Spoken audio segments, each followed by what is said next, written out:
आज का हमारा अध्ययन का विषय क्या है? मैंने क्या बोला था? पैसे के बारे में। लेकिन वो पैसे के बारे में बात यह है कि उसमें हम देखेंगे परमेश्वर हमें कितना प्यार करता है, ठीक है, और हमें परमेश्वर को कितना प्यार करना चाहिए। यह है पैसे के विषय में जो मैं आपको बताने जा रहा हूँ। तो एक सवाल पूछता हूँ। आज मेरे पास बहुत सारे सवाल हैं, ठीक है, इसी विषय को लेके। तो शुरू करता हूँ मैं सबसे पहले। दशमांश या अंग्रेजी में टाइथ क्या है? किसको कहते हैं अंग्रेजी में? टाइथ अपने इनकम का 10वां हिस्सा। ओके, आप सब लोगों ने सही बोला।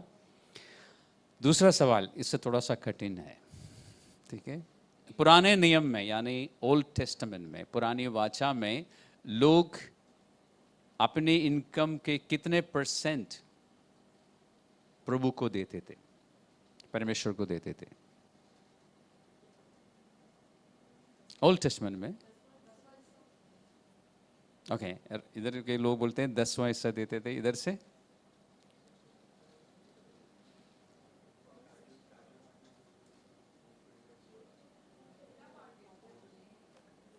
ओके, फर्स्ट फ्रूट्स देते थे, ये पता है। ओके, तो हम देखते हैं। मैं आपको जल्दी से बता देता हूं। आपको डिटेल में अध्ययन नहीं करेंगे क्योंकि हमारे पास समय कम है।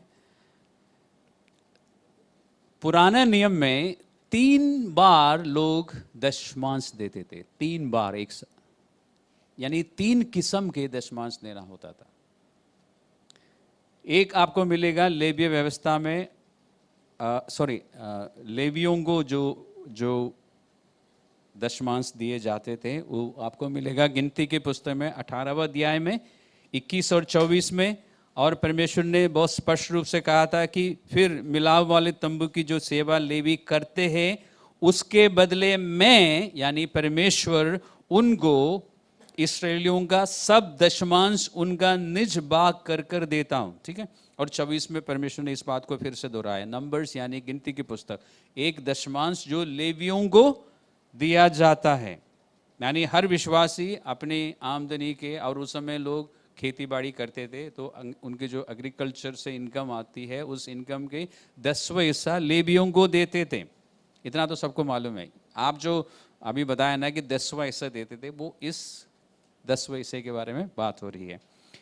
इसके बाद आप पढ़ सकते हैं व्यवस्था विवरण का 14वां अध्याय 22 से लेकर 27 तक।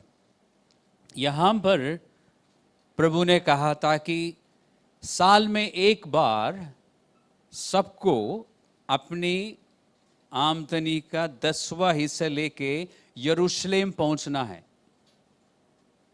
आप पढ़ के देख सकते हैं 14वां अध्याय में 22 से लेकर 27 तक। और उनके हर तरह की इनकम की 10वां हिस्सा, ठीक है। यानी अगर खेती बाड़ी है तो उसके, अगर बैल बकरियों को पालते हैं उसका 10वां हिस्सा। और फिर परमेश्वर ने कहा कि यदि वो जगह दूर है, यरूशलेम के आसपास रहने वालों के लिए तो ठीक है, वो ले आ सकता है। दूर है तो उसको बेच के, उसका पैसे लेके वहाँ पहुँचना, और फिर वहाँ पहुँचते समय और रास्ते में तुम्हें जो खाना पीना है वो इसी पैसे में से खर्च कर सकते हैं, लेकिन बाकी वहाँ पे पहुँचाना है, यरूशलेम में पहुँचाना है। तो कितना हो गया? अब 2 हो गया, तो कितना हो गया टोटल %? 20% हो गया ना? ओके, मैथमेटिशियन में मुझे आंसर से पूछना चाहिए था। Okay okay. तीसरा, इसी 14वां अध्याय में 28 और 29 को पढ़िए। उसमें लिखा है कि हर 3 साल में एक दशमांश निकालेंगे, जो अपने ही जगह में जो गरीब लोग हैं, जो अनाथ है, जो विधवा है, उनके लिए खर्च करना है। 3 साल में 10% निकाले तो कितना हो गया एक साल में? 3.3, ठीक है। तो अब टोटल कितना हो गया? 23.3। पुरानी वाचा में विश्वासी लोग एक साल में 23 पॉइंट, यानी 23.3, 23 पॉइंट डाल के फिर 3% खर्च करते थे, मतलब देते थे परमेश्वर के राज्य के लिए। हम ये सोच के बैठे ना कि 10% देते थे।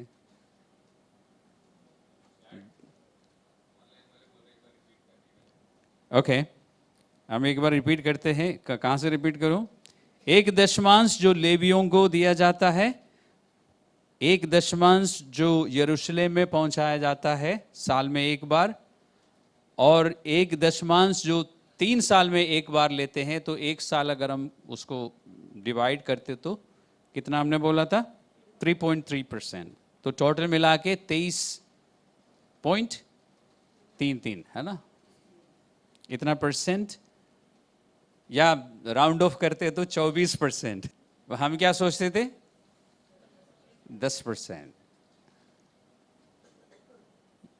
और इसमें दो एक तो लेवियों को दिया जाता है जो उनके आराधनालय में, उनके शहर में, उनके गांव में है।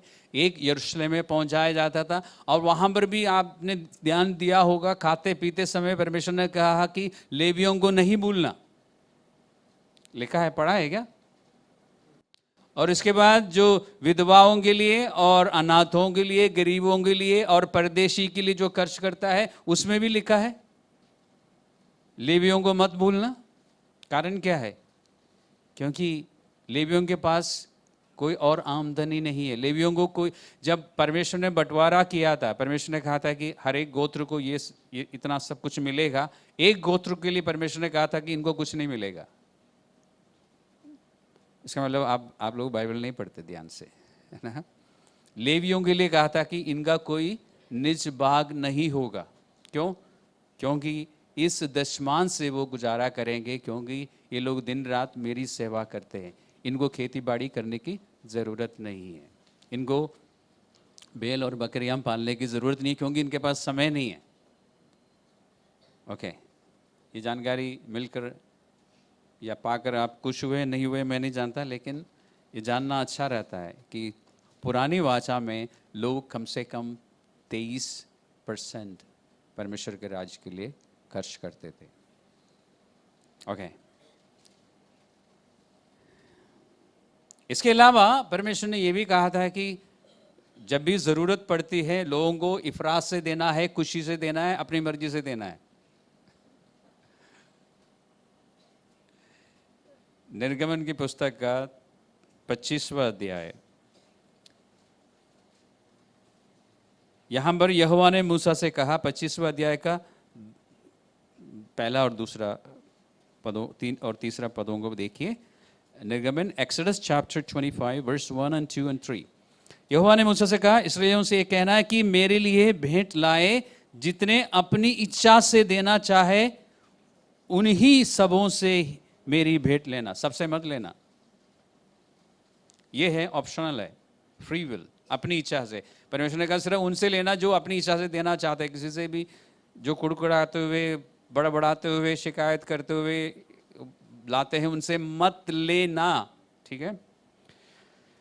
और जिन वस्तुओं की भेंट उनसे लेनी है वे ये हैं, अर्थात एक्सपेंसिव चीज़ें हैं, सोना चांदी पीतल और फिर बहुत सारी चीज़ें परमेश्वर के मंदिर को बनाने के लिए, ठीक है। लेकिन लेना उनसे है, सिर्फ उनसे जो खुशी से मुझे देना चाहते हैं, क्योंकि ये मेरे निवास स्थान के लिए है, यरूशलेम के लिए। पहले यरूशलेम के लिए नहीं था, जो भी जहाँ पर भी परमेश्वर का टैबरनाकल या निवास स्थान होता था, और बाद में अंत में जाके यरूशलेम का मंदिर के लिए, ठीक है।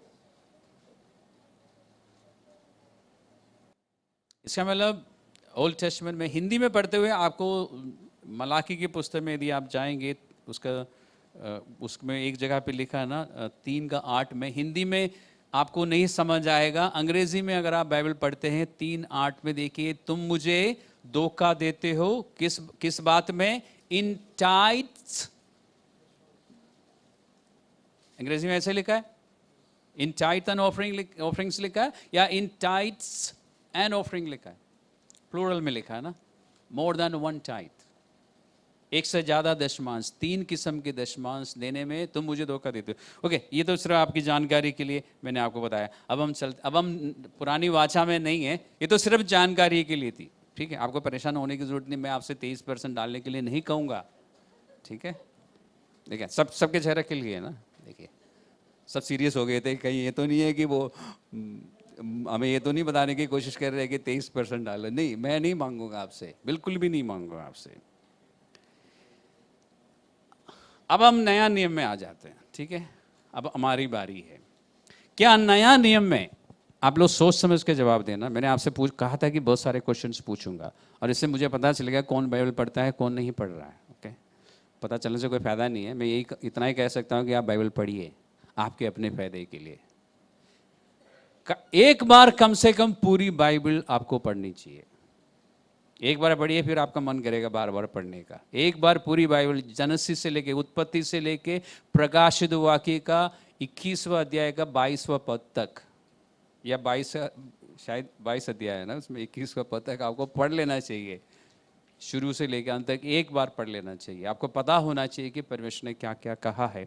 नया नियम में, सवाल ध्यान से सुनना, नया नियम में दशमांश देने के लिए परमेश्वर की ओर से आदेश है क्या?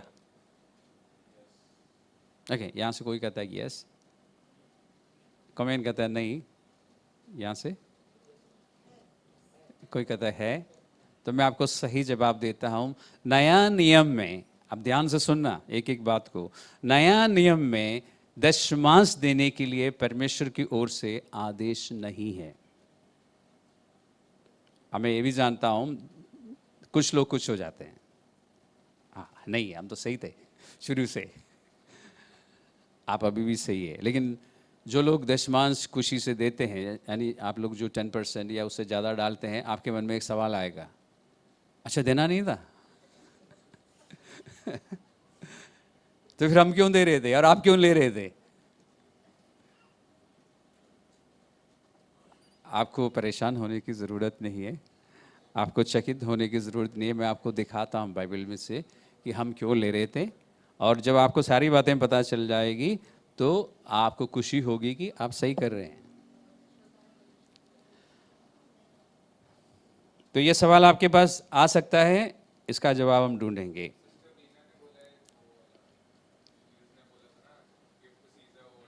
Give to Caesar what belongs to Caesar, ठीक है, हम इसका जवाब ढूंढते हैं, लेकिन इसका जवाब ढूंढने में थोड़ा सा हमें समय लगेगा, क्योंकि दशमांश को लेके कुछ बातों को समझने की हमें ज़रूरत है। अभी शुरुआत में मैंने जब सवाल पूछा आपसे कि दशमांश क्या है, आपने बोला कि 10%, वो मैथमेटिकली करेक्ट है, लेकिन परमेश्वर की नज़र में वो क्या है उसको हम देखते हैं। सबसे पहले एक बात बताना चाहूँगा, कुछ लोगों का मानना है कि यीशु मसीह ने दशमांश देने के लिए मना किया है। मत्ती का सुसमाचार का 23वां अध्याय का 23वां पद में जो लिखा है उसके आधार पर लोग कहते हैं कि यीशु मसीह ने दशमांश के लिए डांट दिया था। नहीं, यीशु मसीह ने, अगर आप उसको पढ़ेंगे उसमें ये लिखा है कि यीशु मसीह ने कहा था कि तुम दशमांश देते हो, तुम्हारे पुदीना और जीरा और सौंफ और जो भी छोटी छोटी चीज़ें हैं उसका भी तुम दशमांश देते हो, तुम्हें देना चाहिए, लेकिन तुम गंभीर बातों को भूल जाते हो, जैसे कि न्याय, करुणा और विश्वास, उन बातों को तुम छोड़ देते हो। इन्हें भी करना चाहिए था, उसके साथ साथ उन्हें भी करना चाहिए था, यही प्रभु ने कहा। यानी दशमांश तुम्हें देना चाहिए, लेकिन बाकी चीज़ों को छोड़ना नहीं चाहिए। दशमांश देने के लिए यीशु मसीह ने मना नहीं किया। दूसरी बात, मैं एक सवाल आपसे पूछता हूँ, क्या ये ज़रूरी है कि हर बात जो परमेश्वर ने पुरानी वाचा में हमसे कही है उसे नया नियम में भी दोहराया जाए? ज़रूरी है? सोचिए, अगर पुराने नियम की सारी बातें जो हम पर लागू है, वो सारी बातें अगर नया नियम में परमेश्वर दोहराता तो आपकी बाइबल और मोटी हो जाती।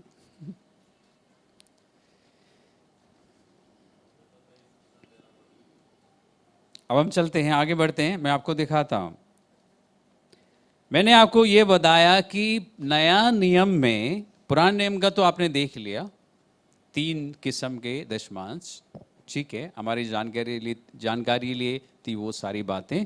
नया नियम को लेके मैंने आपको कहा कि परमेश्वर ने दशमांश देने के लिए आदेश नहीं दिया है नया नियम में। यानी दशमांश का मतलब क्या है? 10वां हिस्सा, या 10% इंग्लिश में, 10%। मैंने आपको कहा कि दशमांश देने के लिए आदेश नहीं है। मैंने आपको ये नहीं कहा कि देने के लिए परमेश्वर ने आदेश नहीं दिया है। ये नहीं कहा मैंने आपको, ध्यान रखना। दशमांश 10% के लिए परमेश्वर ने आदेश नहीं दिया, लेकिन परमेश्वर ने अपने आमदनी से परमेश्वर के राज्य के लिए देने के लिए आदेश दिया है। अब खुश हो गए ना सब? तो जो लोग दे रहे थे, आप सही कर रहे हैं, क्योंकि देने के लिए परमेश्वर ने कहा है।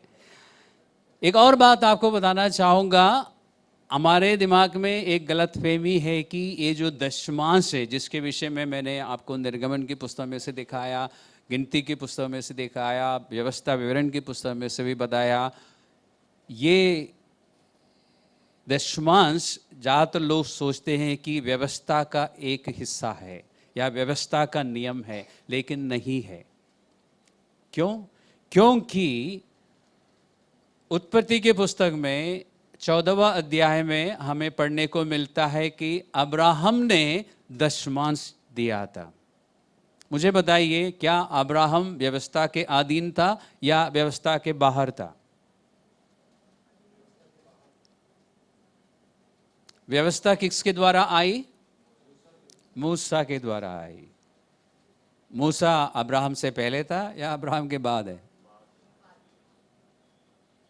तो जो कुछ अब्राहम ने किया, व्यवस्था के अधीनता में रह के नहीं किया, क्योंकि उस समय व्यवस्था नहीं थी। एक सवाल पूछता हूं, व्यवस्था कब दी गई थी? किसी को याद है? आपने सही जवाब दिया, मूसा के द्वारा व्यवस्था दी गई थी, लेकिन कौन सी बुक में और कौन सा अध्याय में, कोई बता सकता है? नहीं, व्यवस्था विवरण में नहीं होगा। व्यवस्था विवरण को लेके मैंने आपको बताया था कि उस किताब का नाम का मतलब है कि व्यवस्था फिर से दोहराई गई है। ड्यूटरॉनमी का मतलब है रिपीटिशन। व्यवस्था विवरण, निर्गमन का कौन सा अध्याय में? 20। सबसे पहले परमेश्वर ने व्यवस्था वहां भी देना शुरू किया। तो यानी जब तक लोग 20वां अध्याय की बात जगह तक नहीं पहुंचे थे, उनके पास व्यवस्था नहीं थी। हम प्रार्थना में अक्सर कहते ना, हे अब्राहम, इसहाक और याकूब के परमेश्वर, कह के परमेश्वर को पुकारते ना। हम पुकार सकते हैं क्योंकि तीनों व्यवस्था में नहीं थे। समझ आया कुछ? नया नियम के विश्वासी परमेश्वर को इस तरह से पुकार सकते हैं, अपने आप को ये याद दिलाने के लिए कि वो वाचा निभाने वाला परमेश्वर है। अब्राहम से जो वाचा बांधी थी, वो परमेश्वर ने इसहाक में निभाई, और इसके बाद याकूब में भी परमेश्वर ने उस वाचा को निभाई, और वो वाचा आज हमारे साथ भी है। क्योंकि पवित्र शास्त्र कहता है कि अब्राहम से जो कुछ भी परमेश्वर ने वादा किया, वो उसकी संतान के लिए है। रोमियो की पत्री में हमें यह सिखाया गया है कि विश्वास के नाते हम किसकी संतान की गिनती में आते हैं? आज परमेश्वर के इस्राएल कौन है? हम हैं। क्यों? क्योंकि हम इब्राहिम की संतान है। इब्राहिम ने दशमांश दिया। आप पढ़ सकते हैं, नोट कर सकते हैं, बाद में पढ़ लेना। उत्पत्ति का 14वां अध्याय में 18 से 20 तक मेल्किसदेक अंग्रेजी में, और हिंदी में क्या नाम है इनका? मेल्किसदेक। ओके, उनको दशमांश दिया था। अब्राहम जो है व्यवस्था के अधीन नहीं था, बल्कि मैं कहूँगा कि अब्राहम अनुग्रह के युग में रहा था। क्योंकि जब व्यवस्था नहीं है तो अनुग्रह है, अनुग्रह नहीं है तो व्यवस्था है, दोनों में से एक है। अब्राहम अनुग्रह के युग में था। हम कौन से युग में हैं? पुराने नियम को पढ़ते समय ध्यान से पढ़िए, पढ़ना। निर्गमन की 20 से पहले जो कुछ भी हुआ है वो अनुग्रह का युग था। इसलिए बाइबल में लिखा ना कि नोहा फाउंड ग्रेस, लिखा ना, उत्पत्ति की पुस्तक में लिखा ना कि नूह पर परमेश्वर का अनुग्रह हुआ। हमसे गलती होती है कि क्योंकि उत्पत्ति की पुस्तक पुराने नियम में है, हम सोचते हैं कि पुराने नियम की एक पुस्तक है। नहीं है, it's a book of grace. जिस किताब में हमें अब्राहम मिलता है, याकूब मिलता है, इसहाक मिलता है, जोसेफ मिलता है, सब मिलते हैं। इसलिए उन पर परमेश्वर का अनुग्रह रहा हमेशा, क्योंकि वो अनुग्रह का समय था, व्यवस्था नहीं थी। अभी व्यवस्था नहीं है, अनुग्रह का युग है। अनुग्रह के युग में अब्राहम ने मेल्किसदेक को दशमांश दिया, लेकिन ये नहीं लिखा कि वो हर महीने जाके देता था, एक बार दिया, हमें पता है। तो जो बातें मैं बता रहा हूँ बाइबल में होनी चाहिए, और आपको स्वयं देखना भी चाहिए कि ऐसा है कि नहीं। याकूब ने परमेश्वर से कहा था कि मैं दशमांश दूंगा। उसने दिया था या नहीं दिया था मुझे नहीं पता, क्योंकि बाइबल में लिखा नहीं है। उसने प्रॉमिस जरूर किया था, तो इसलिए मैं याकूब के लिए इतना कहूंगा कि उसने वायदा किया था कि मैं दशमांश दूंगा। यानी व्यवस्था दी जाने से पहले दशमांश का सिद्धांत परमेश्वर के लोगों में था, परमेश्वर के लोगों को मालूम था। कैसे मालूम था? किसी ने सिखाया होगा, परमेश्वर ने सिखाया होगा किसी एक जन को, इसलिए पीढ़ी दर पीढ़ी वो उस काम को करते आए कि अपने आमदनी का 10वां हिस्सा परमेश्वर को देते थे। अब्राहम ने किसको दिया? मेलिकिसदेक को दिया। आज हमारे लिए मेलिकिसदेक कौन है? नहीं, इब्रानियों की पत्री 5:10 पढ़िए।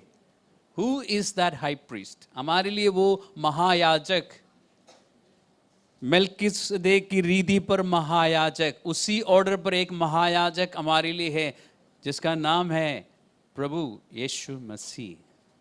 5:10 में यही लिखा है इब्रानियों की पत्री। अगर अब्राहम ने मल्किसदेक को दशमांश दिया है, तो क्या हमें अपने महायाजक प्रभु यीशु मसीह को वापस कुछ देना नहीं चाहिए? परमेश्वर ने हमसे इतना प्रेम किया, हमारे लिए कुछ किया ना, हमारे लिए बहुत कुछ किया। स्वयं अपने आप को हमारे लिए दे दिया, क्रूस पर अपना लहू बहाया, हमें मुक्ति दिलाई और अनंत जीवन दिलाया। ऐसा करके परमेश्वर ने यह प्रकट किया ना कि वो हमें प्यार करता है। तो आप जब परमेश्वर को कुछ देते हैं, परमेश्वर के प्रति उस प्यार को प्रकट करने का एक तरीका है, वो एकमात्र तरीका नहीं है, लेकिन एक तरीका है परमेश्वर के प्रति अपने प्यार को प्रकट करने का। आपने सबने देख लिया 5:10 में ऐसा लिखा है।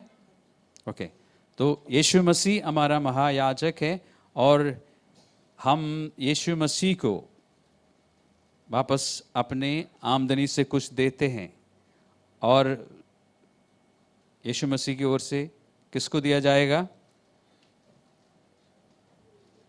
वो जिम्मेदारी किसके पास है? वो है चर्च के पास।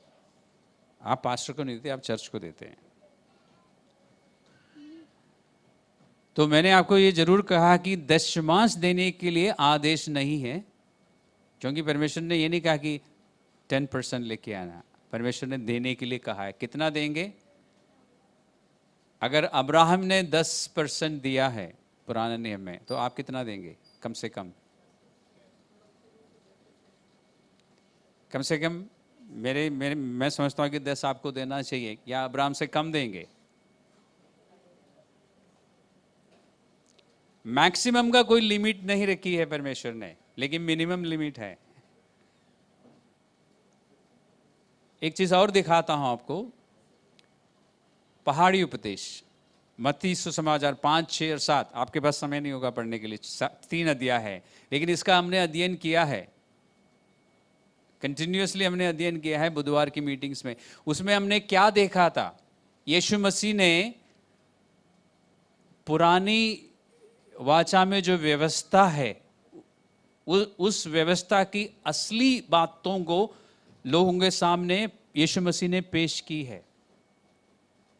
व्यवस्था की वे बातें जो उनसे गुप्त रही है, यानी व्यवस्था में परमेश्वर ने जो स्टैंडर्ड रखा था। कुछ लोग कहते हैं कि परमेश्वर ने यीशु मसीह ने उस स्टैंडर्ड को बढ़ाया। जैसे पुराने नियम में यीशु मसीह ने कहा कि तुमने सुना था कि व्यभिचार मत करना, लेकिन मैं तुमसे कहता हूं कि तुमने अगर किसी स्त्री की ओर देख भी लिया गलत विचार से, तुमसे व्यभिचार हो गया। स्टैंडर्ड बढ़ा दिया। लेकिन मैं कहता हूं कि यीशु मसीह ने स्टैंडर्ड को बढ़ाया नहीं, असली स्टैंडर्ड दिखा दिया, जो पुराने वाचा में लोगों को नहीं समझ आ रहा था। उस समय उनको ये सारी बातें नहीं समझ आ रही थी, लेकिन अब समझ आ सकती है, क्योंकि पवित्र आत्मा है, स्वयं यीशु मसीह सिखा रहा है कि मैं तुमसे कहता हूं कि तुमसे कहा गया था कि खून नहीं करना, मर्डर नहीं करना, हत्या नहीं करना, लेकिन मैं तुमसे कहता हूं अगर तूने अपने भाई पर गुस्सा भी किया तो वो हत्या के समान है।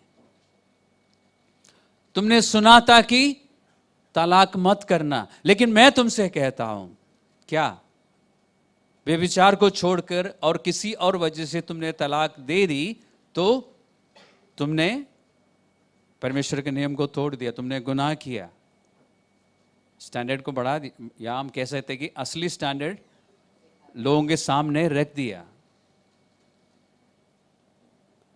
तो मैं समझता हूं कि देने के मामले में भी परमेश्वर ने स्टैंडर्ड, असली स्टैंडर्ड बता दिया हमें।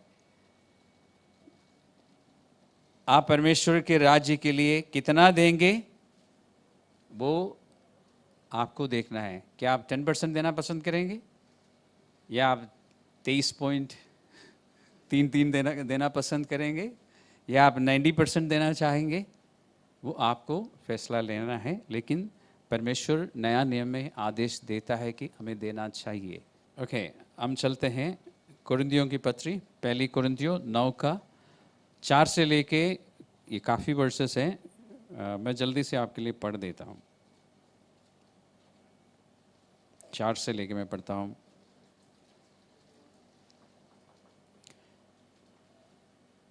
पुराने नियम में या पुरानी व्यवस्था में हमने क्या देखा था कि एक दशमांश लेवियों को, यानी परमेश्वर की सेवा करने वालों के लिए, उनके खाने पीने के लिए, उनके खर्चे के लिए दिया जाता था। ठीक है, उसका पैरेलल मैं नया नियम में आपको दिखाता हूँ। पौलुस इस बात को लोगों के सामने रखते हुए सवाल पूछता है कि क्या हमें खाने पीने का अधिकार नहीं, क्या हमें ये अधिकार नहीं कि किसी मसीही बहन को शादी करके लिए फिरे जैसे बाकी प्रेरित करते हैं। मैं जल्दी से पढ़ रहा हूँ। क्या केवल मुझे और बरनबास को अधिकार नहीं है कि कमाई करना छोड़े? कौन कभी अपनी गृह से खाकर सिपाही का काम करता है, सोल्जर्स के लिए? और कौन दाग की बारी लगाकर उसका फल नहीं खाता? कौन भेड़ों की रखवाली करके उनका दूध नहीं पीता? क्या मैं ये बातें मनुष्य ही की रीति पर बोलता हूँ? क्या व्यवस्था भी यही नहीं कहती? क्योंकि मूसा की व्यवस्था में लिखा है कि दावने वाले बेल का मुंह ना बांधना। क्या परमेश्वर बेलों ही की चिंता करता है, या विशेष करके हमारे लिए कहता है? ये दावने वाली बेल के बारे में जानना हो तो आपको पुराने ज़माने में जाना होगा, जहाँ पे खेती बाड़ी होती थी। जब कटनी के समय पुले इकट्ठे करते थे, उसके बाद उस पर जानवरों को चलाते थे, उन पुलों से दानों को अलग करने के लिए बेल को चलाते थे पुराने ज़माने में। अभी तो मशीन से हमारे पास। ठीक है, और 10वां पद, हाँ हमारे लिए ही लिखा है, क्योंकि उचित है कि जोतने वाला आशा से जोते और दावने वाला बागी होने की आशा से दावनी करे। जबकि हमने तुम्हारे लिए आत्मिक वस्तुएं बोई, तो क्या ये कोई बड़ी बात है कि तुम्हारी शारीरिक वस्तुओं की फसल काटें? यानी जो लोग आत्मिक बातों में सिखाते हैं, सेवा करते हैं, उनके लिए दशमांश लेके आना कोई बड़ी बात है? नहीं है। यही पौलुस सिखा रहा है ना। फिर वो कहता है कि जब और लोगों को तुम देते हो, शिक्षकों को, तो कितना ज़रूरी है कि हमें दे, जो कि हम तुम्हारे असली शिक्षक है। और इसमें और भी जानकारी है, आप पढ़ लेना। तो इस पैसेज के द्वारा पवित्र आत्मा ने पौलुस के द्वारा हमें बताया है कि हर विश्वासी की जिम्मेदारी है कि वो सिखाने वालों के लिए या लीडर्स के लिए, उनकी खाने पीने के लिए, उनकी सैलरी के लिए पैसा दे, और उसमें से परमेश्वर का काम भी किया जाता है कि सिर्फ उनकी सैलरी के लिए नहीं, बट उनकी सैलरी के लिए भी हिस्से है। कुरिन्थियों की पत्री में है ना आप अभी? ओके, उसके 16 अध्याय में जाइए। कितना आपको देना चाहिए, कैसे देना चाहिए, एक जानकारी यहाँ पर आपको मिलती है। और ये मैं आपको बताना चाहूँगा, आपको पढ़ते ही पता चलेगा, ये परमेश्वर के काम को लेके नहीं, या परमेश्वर के जो अगुवे हैं, पास्टर्स से, उनको देने के लिए बात नहीं हो रही है, ये कुछ और बात को लेके हैं। लेकिन यहाँ पर एक सिद्धांत आपको सीखने को मिलेगा। अब उस चंदे के विषय में जो पवित्र लोगों के लिए किया जाता है, जैसे आज्ञा मैंने गलातिया की कलीसियों को दी, वैसे ही तुम भी करो। सप्ताह के पहले दिन तुम में से हर एक अपनी आमदनी के अनुसार कुछ अपने पास रख छोड़ा करे, कि मेरे आने पर चंदा ना करने पड़े। ये यरूशलेम में जब अकाल पड़ा था, वहाँ के विश्वासियों के लिए चंदा इकट्ठा करना था। एक बार प्रेरितों के कामों में हम देखते हैं, ऐसा ही बार बार दूसरी कलीसियाओं ने यरूशलेम में रहने वाले विश्वासियों के लिए चंदा इकट्ठा किया है। और उस समय पौलुस ने ये आदेश दिया था कि सप्ताह के पहले दिन, वो कौन सा दिन है? संडे के दिन, जब तुम इकट्ठा होते हो तो अपनी आमदनी के अनुसार कितना देना है? अपनी आमदनी के अनुसार। ये नहीं कहा कि सब लोग 10-10 रुपया लेके आना, या सब लोग 1000 रुपया लेके आना, ये नहीं कहा। फिर क्या कहा? अपनी आमदनी के अनुसार। तो परमेश्वर को जब आप देते हैं तो आप क्या देखते हैं, या क्या देखना चाहिए कि आपकी आमदनी कितनी है, उसके अनुसार। तो सबके लिए बराबर नहीं है, सबकी आमदनी के अनुसार। एवरी संडे आपकी आमदनी के अनुसार हर हफ्ते आप देंगे, या हर महीने। आमदनी आपके महीने में है तो महीने में, सैलरी अगर आपको महीने में मिलती है तो महीने में एक बार पहले संडे या मिलते ही आप अपनी इनकम के अनुसार आप प्रभु को देंगे। दूसरा मैं आपको दिखाना चाहता हूं, कुरिन्थियों की दूसरी पत्री का 9वां अध्याय 6 से 8 तक हम पढ़ते हैं। 2 Corinthians chapter 9 verse 6 to 8। परंतु बात तो यह है कि जो थोड़ा बोता है वह थोड़ा काटेगा भी, और जो बहुत बोता है वह बहुत काटेगा। हर एक जन जैसा मन में ठाने वैसा ही दान करे, ना कुड़ के और ना दबाव से, क्योंकि परमेश्वर हर्ष देने वाले से प्रेम रखता है। और परमेश्वर सब प्रकार का अनुग्रह तुम्हें बहुतायत से दे सकता है, कि जिससे हर बात में हर समय सब कुछ जो तुम्हें आवश्यक हो तुम्हारे पास हो या रहे, और हर एक भले काम के लिए तुम्हारे पास सब कुछ हो। यहाँ से हमें क्या पता चलता है? जैसे आपने मन में ठान लिया है वैसे आपको देना चाहिए। आपकी आमदनी के अनुसार देना चाहिए, और फिर जैसे आपने मन में डिसाइड किया है। और मन में ठानने से पहले आपको किस बात पर ध्यान देना है?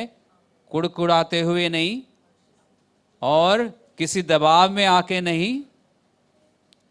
चलो पास्टर ज़्यादा बोल रहा तो थोड़ा सा नहीं, किसी के भी दबाव में आके नहीं, किसी के भी दबाव में आके नहीं, बड़बड़ाते हुए नहीं, कुड़कुड़ाते हुए नहीं, फिर हर्ष से, खुशी से देना है।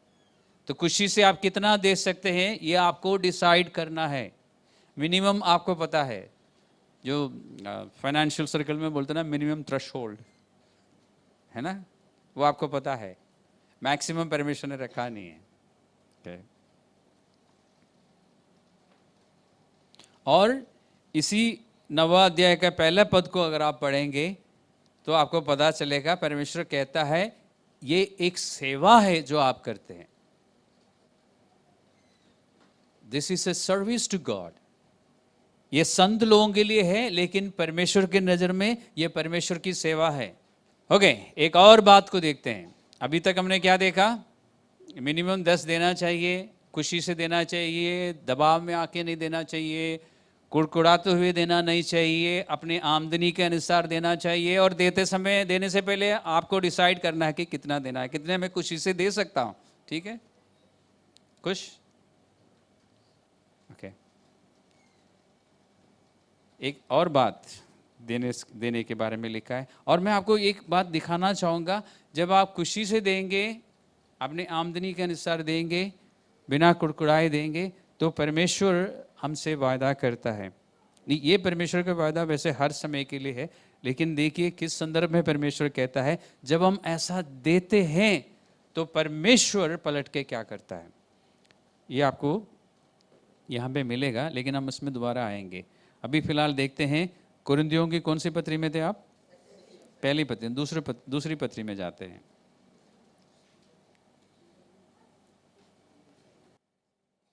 कुरिन्थियों की दूसरी पत्री का 8वां अध्याय। आपने परमेश्वर का अनुग्रह के विषय में सुना है, परमेश्वर अनुग्रह देता है, लेकिन देने का अनुग्रह भी परमेश्वर देता है।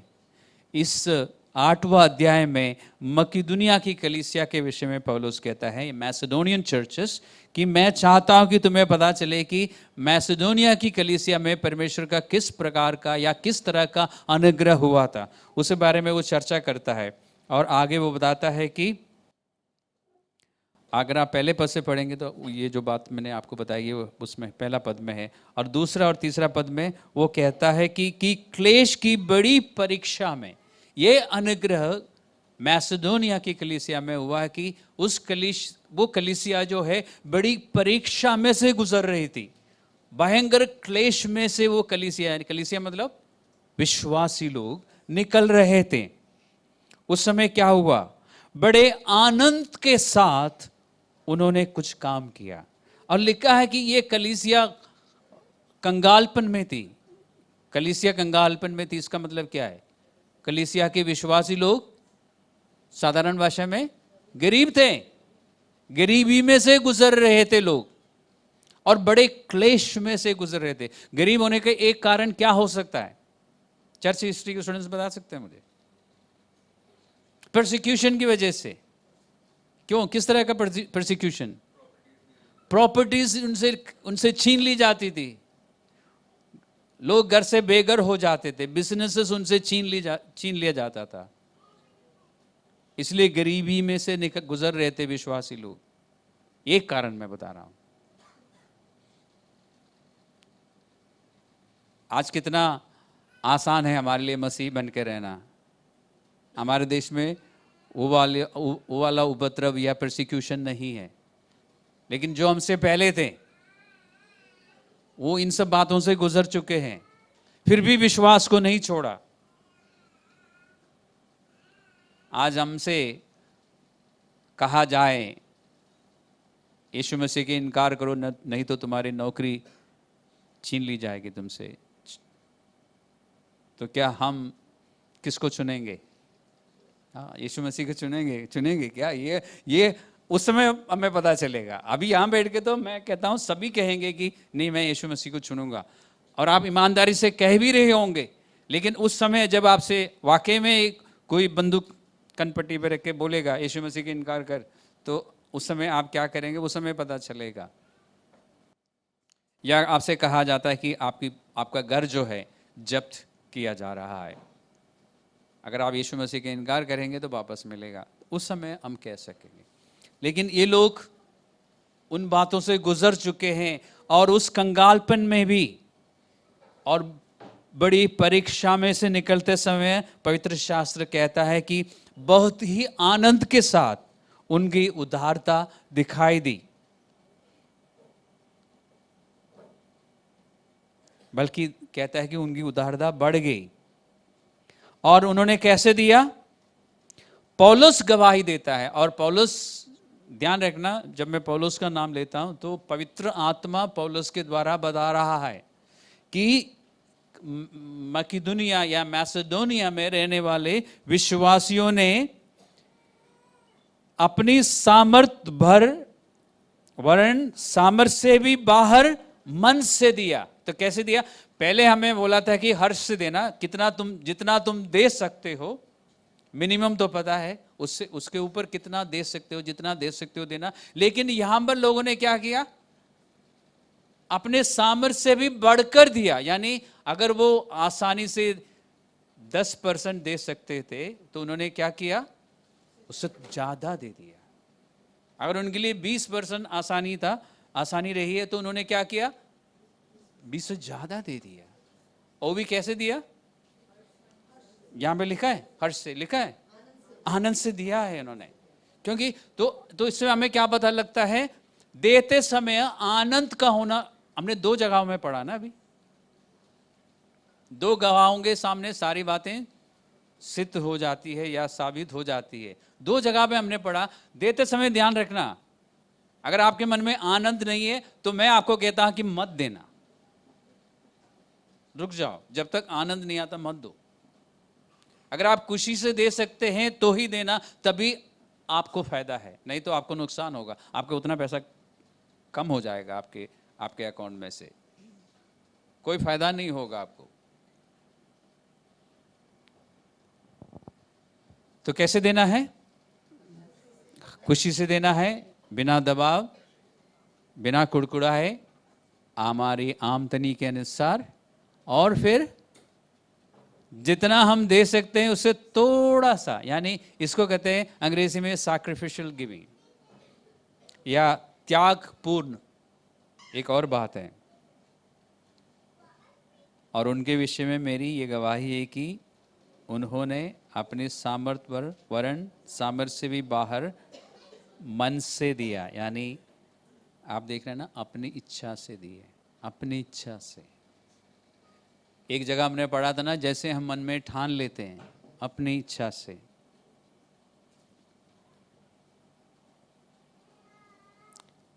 यानी त्यागपूर्वक, सैक्रिफिशियल गिविंग। और ये बात हम फिलिपियों की पत्री में भी देखते हैं। फिलिपियों की पत्री में आप पढ़ लेना, 4 अध्याय में 15 से लेकर 19 तक पदों में पौलुस कहता है कि तुमने एक बार नहीं, बार बार मुझे दिया है। ये मकिदुनिया की चर्च, यानी फिलिपी में जो चर्च है उसी को ही कहते हैं मकिदुनिया या मैसेडोनियन चर्च। कहता है कि जब मैं थिस्सलुनीके में था वहां पर भी तुमने मेरी मदद के लिए भेजा है। और पवित्र आत्मा पौलुस के द्वारा इस कलीसिया को शाबाशी देता है, क्योंकि कहता है कि जब और किसी ने भी नहीं दिया, या एक ऐसा समय था कोई और नहीं दे रहा था, तब भी तुमने मुझे दिया है। अभी हम कहाँ पर हैं, 2 कोरिन्थियंस में ना, कोरिन्थियों की दूसरी पत्री में है ना, 8-7। तो सो जैसे हर बात में अर्थात विश्वास, वचन, ज्ञान और सब प्रकार के यत्न में और उस प्रेम में जो हमसे रखते हो बढ़ते जाते हो। यानी इस कलीसिया से, कोरिन्थुस के कलीसिया से बात करते हुए पौलुस कहता है कि तुम हर बात में अच्छे हो, यू आर एक्सेलिंग और you are excellent in many things.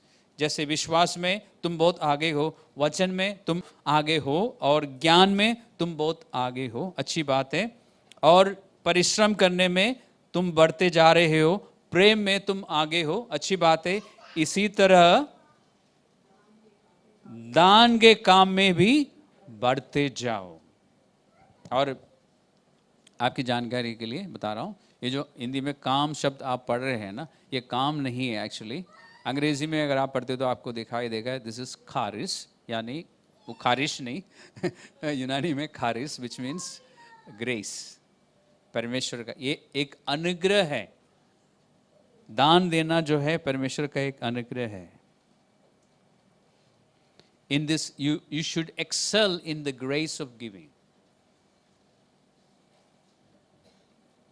और 7वां पद आपने पढ़ लिया, तो फिर 8वां पद को भी पढ़ना अच्छा रहेगा। क्या लिखा है, मैं आज्ञा नहीं दे रहा हूं तुम्हें। उनका प्रेरित होने के कारण पौलुस उस चर्च को आज्ञा दे सकता था, लेकिन नहीं दिया। क्यों? क्योंकि वो चाह रहा था कि लोग उस प्रेम के कारण परमेश्वर को दे जो उनके मन में परमेश्वर के प्रति है। अगर प्रेम नहीं है तो हम नहीं दे सकते। और पौलुस देखना चाहता था कि उनका प्यार जो है कितना सच्चा है। How much do they really love God, कितना वो परमेश्वर को प्यार करता है। तो इसमें से, इस 8वां पद में से हमें ये भी पता चलता ना कि अगर हम परमेश्वर के राज्य के लिए कुछ दे रहे हैं, उस देने के पीछे उद्देश्य क्या होना चाहिए? परमेश्वर के प्रति हमारा प्यार है। अगर प्यार नहीं है तो आप दे नहीं सकते। दे सकते हैं आप कुड़कुड़ाते हुए, बड़बड़ाते हुए देंगे, यार देना पड़ेगा, सैलरी आते ही अब तो 10% निकालना पड़ेगा, नहीं दे सकते आप।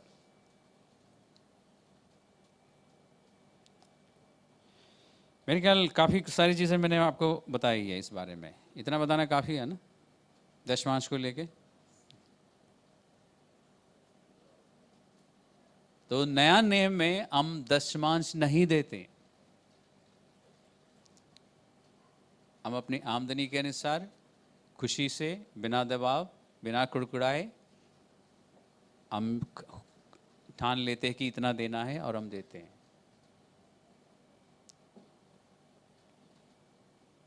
और ये परमेश्वर का बनाया हुआ सिद्धांत है कि परमेश्वर के राज्य के लिए विश्वासियों को देना चाहिए।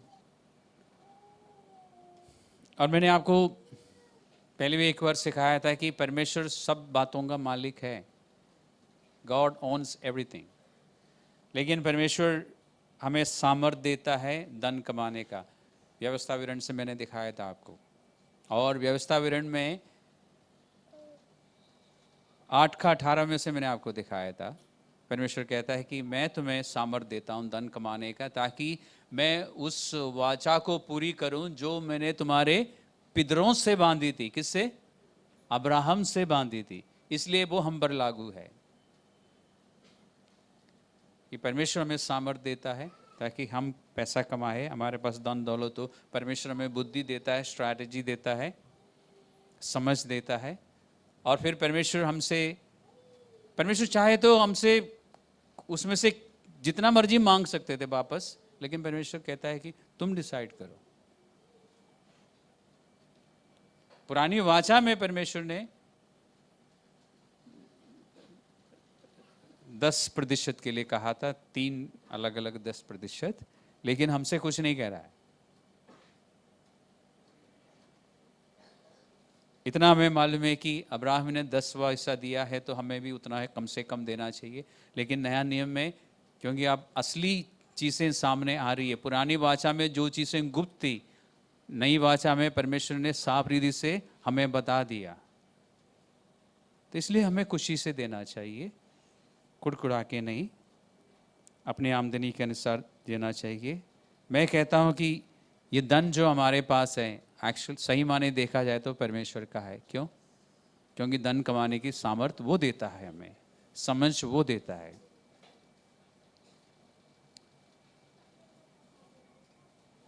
तो इसको समाप्त करते हुए एक बार हम इसको देखते हैं कि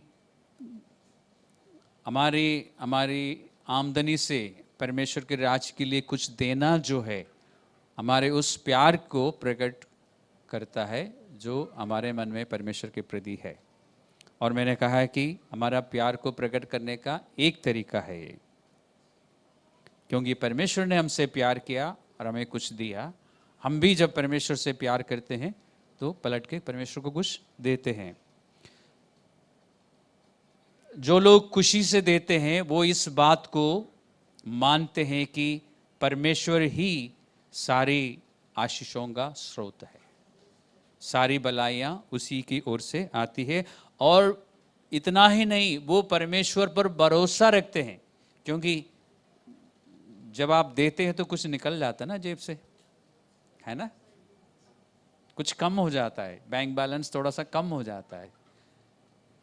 देने वाला व्यक्ति जो खुशी से देता है, ध्यान रखना, जो खुशी से देता है वो परमेश्वर पर भरोसा रखता है कि मेरी सारी कमियां जो है, सारी घटिया जो है वो पूरी करेगा अपने उस धन के अनुसार।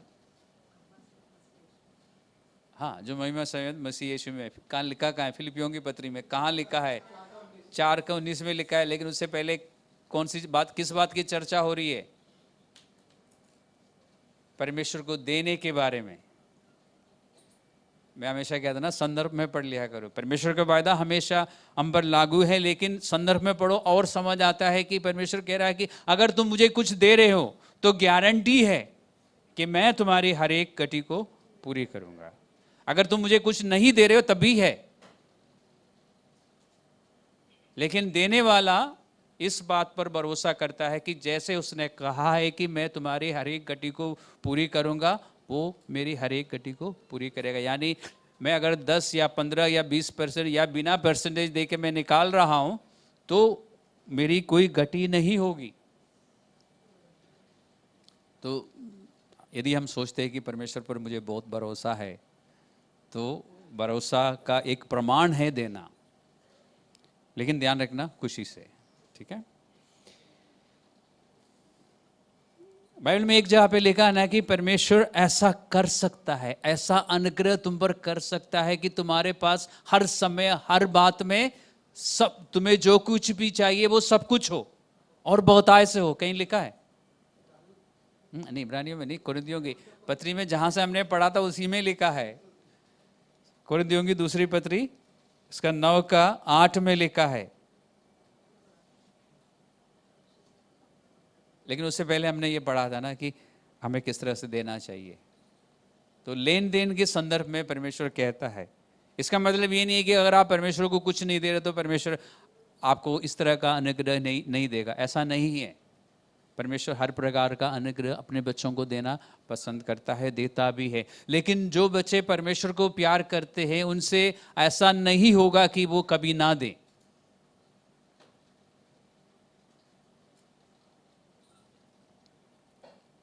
आठवां अध्याय 8वां पद में कुरिन्थियों की दूसरी कुरिन्थियों का 9वां अध्याय का 8वां पद में लिखा है कि परमेश्वर हर प्रकार का अनुग्रह तुम्हें बहुतायत से दे सकता है। लेकिन 10वां पद में परमेश्वर एक और वायदा करता है। क्या कहता है परमेश्वर? जो बोने के लिए बीज और खाने के लिए रोटी कौन देता है? परमेश्वर देता है ना। परमेश्वर गारंटी देता है कि तुम्हारे पास हमेशा बीज होगा, तुम्हारे पास हमेशा खाने के लिए रोटी होगी। आपके पास बाइबल है ना, पढ़ लीजिए। अब ध्यान रखना, ये 2000 साल पहले की बात है जब लोग खेती बाड़ी करते थे, इसलिए उस भाषा में बताई गई है। हमारे लिए आसान है समझना, क्योंकि हमें पता है कि उस ज़माने में खेती बाड़ी होती थी। तो हमारे पास जब अन्न होता है या गेहूं होता है तो उसमें से कुछ हम बीज के रूप में रखते हैं ना, और कुछ खाने के लिए, है ना। ये दोनों परमेश्वर ही देता है। परमेश्वर गारंटी देता है तुम्हारे पास बीज भी होगा ताकि तुम समय आने पर उसको बो सको, और तुम्हारे पास खाने के लिए भी होगा और लगातार होगा, कमी नहीं होगी। और फिर तुम जो बीज तुम बोओगे वो फलवंत होंगे, उसकी कटनी अच्छी होगी, फसल अच्छी होगी। यानी अब इसको हम ट्रांसलेट कर सकते हैं आज के ज़माने में, नौकरी या बिजनेस। हमारे बिजनेस में अच्छी ग्रोथ होगी। तो देने से ये सब लाभ है, लेकिन लाभ से ज़्यादा कैसे देना है हमने देखा। सारी बातों का निचोड़ क्या है? देने वाला परमेश्वर को प्यार करता है, देने वाला परमेश्वर पर भरोसा रखता है। और फिर कहता हूँ, नया नियम में आपको दशमांश देने की ज़रूरत नहीं है। क्यों? क्योंकि परमेश्वर ने दशमांश देने के लिए नहीं कहा, उससे ज़्यादा देने के लिए कहा है। फिलहाल हम यहाँ रुक जाते हैं। किसी ने मुझसे कहा था, इसलिए मैंने दशमांश के बारे में आज सिखाया, नहीं तो मैं पैसे के बारे में ज़्यादा सिखाना पसंद नहीं करता। बट मुझे लगा कि दशमांश के बारे में हमें सही जानकारी होनी चाहिए और संतुलित बैलेंस्ड टीचिंग हमारे पास होनी चाहिए। हम पुरानी वाचा के अनुसार नहीं, नई वाचा के अनुसार चलते हैं, और हमारे पास सही जानकारी और पूर्ण जानकारी होनी चाहिए। इसलिए मैंने सोचा कि मैं इस बारे में आपको बताऊं। और भी बहुत सारी बातें हैं, समय कम होने पर मैंने आपको नहीं सिखाया, लेकिन मैंने आपको लगभग सारे वर्सेस दिए हैं जिसको लेके आप खुद भी अध्ययन कर सकते हैं, और ये सारी बातें आपको दिखाई देंगी इसमें।